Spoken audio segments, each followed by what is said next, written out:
અજનબી એક ઘટના ઘટતા આત્મા પૂદગલ ભિન્ન થયો.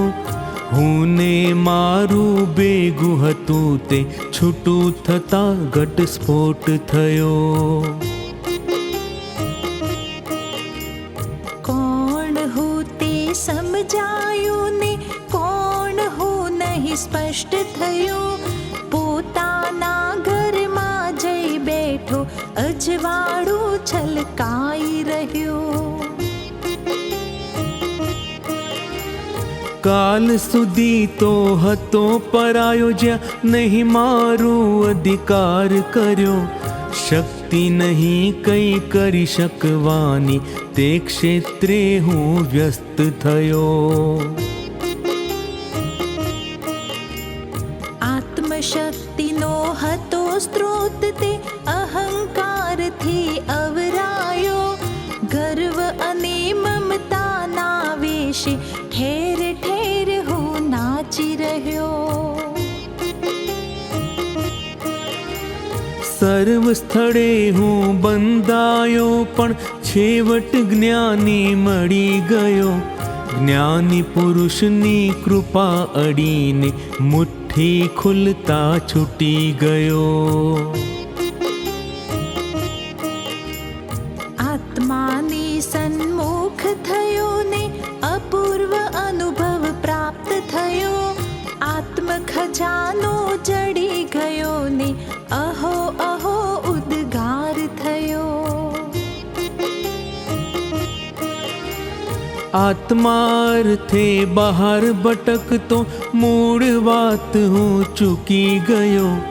આત્મા તો અંદર સૂતો તે જ્ઞાની પુરુષથી જાગી ગયો.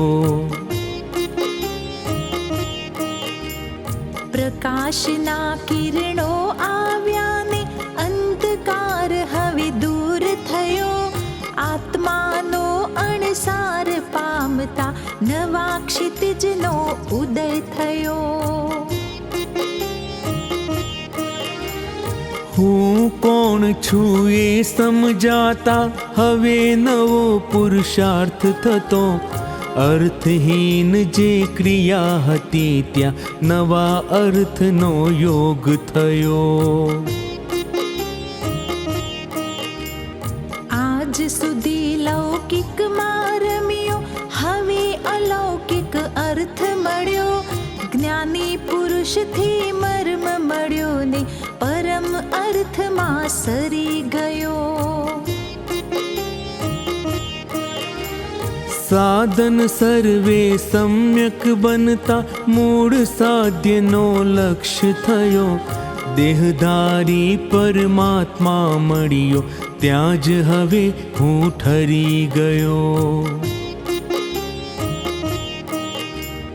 કરવાનું હવે રહ્યું કશું નહીં સમજણ માત્ર ઉપાય રહ્યો. જ્યાં સમજો ત્યાં સમાઈ જાતો મૌન વિશે હવે રમી રહ્યો. પરોક્ષનો ઉપકાર અડ્યો ને મૂળ માર્ગ હવે મળી ગયો. પ્રગટ જ્ઞાની ત્યાં મળી ગયો ને મૂળ માર્ગમાં વધી રહ્યો. એક પછી એક નવા સ્થાનકો નવા મૂલ્યનો યોગ થયો.